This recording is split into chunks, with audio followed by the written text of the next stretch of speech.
A paz do Senhor para todos. Próxima segunda-feira nós estaremos dando início na nossa SEB sobre o livro dos Salmos. E a nossa devocional deste domingo fala sobre o Deus Criador nos Salmos.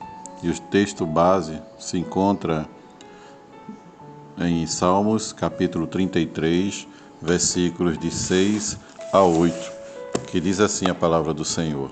Os céus, por sua palavra, se fizeram, e pelo sopro da sua boca o exército deles.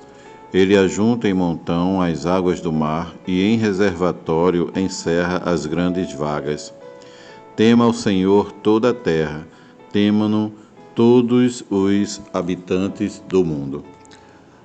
A bondade do Senhor é grande e enche toda a terra.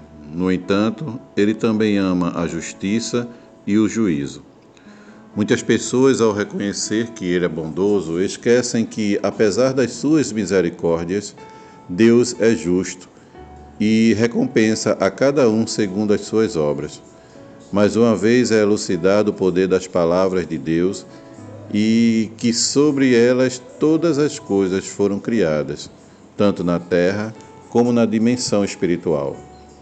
Essa passagem evidencia a grandiosidade de Deus, quando o salmista diz que os céus por sua palavra se fizeram. Atualmente poucos temem ao Senhor na terra, porém chegará o dia, em sua vinda, que todos os moradores da terra irão se prostrar em temor a Deus. Deus, meus amados, ele merece louvor por ser o Criador. O poder de Deus como Criador de todos é um dos temas mais comuns na Bíblia, quando se trata de motivos para a adoração. Aquele que nos fez merecer nossa obediência e louvor, se a palavra de Deus tem força suficiente para criar o universo, suas criaturas devem respeitar tudo o que ele diz. A grandiosidade de Deus se manifesta no fato de ele simplesmente dizer, haja, para que as coisas passem a existir.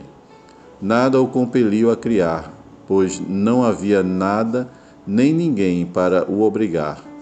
Nem tampouco ele foi compelido por algo em si mesmo, como solidão, por exemplo. A soberania de Deus na criação significa sua liberdade absoluta. Soberania e liberdade absolutas são atributos além da nossa compreensão, pois jamais as poderemos experimentar. Deus não apenas cria o universo, mas também ele o rege. Essa providência ou governo contínuo do universo pelo Criador vem a ser um aspecto proeminente da compreensão bíblica do propósito supremo de Deus, que nada, nem mesmo ao pecado, pode frustrar. Ao estabelecer as suas relações de todas as coisas na criação e designar suas respectivas funções, Deus sustenta a ordem.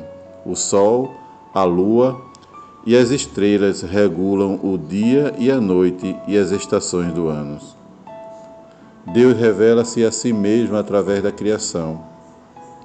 A Bíblia diz em Salmos, no capítulo 19, versículo 1, que os céus proclamam a glória de Deus e o firmamento anuncia a obra das suas mãos.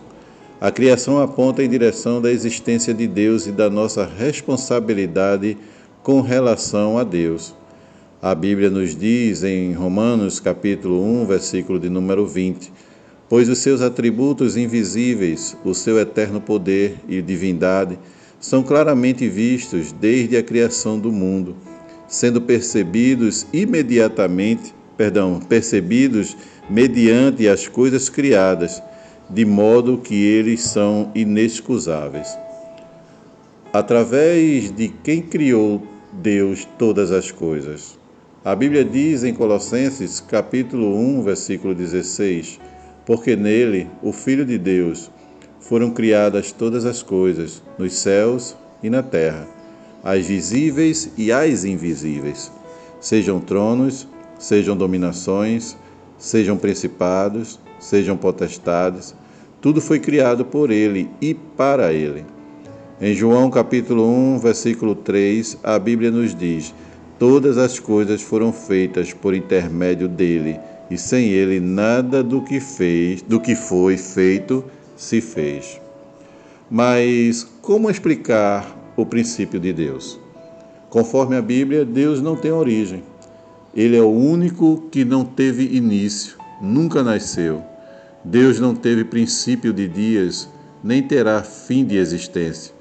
Entretanto, existem testemunhos eternos e exteriores da natureza a respeito de todos os argumentos a favor do fato do princípio e da existência de Deus. Ouve-se a voz destas testemunhas em todas as línguas e em todos os lugares. Para Moisés, ele se autoproclamou, de modo inexplicável. Apresentou-se não pelo verbo ser, mas sim pelo eu sou. Que Deus assim nos abençoe, em nome de Jesus.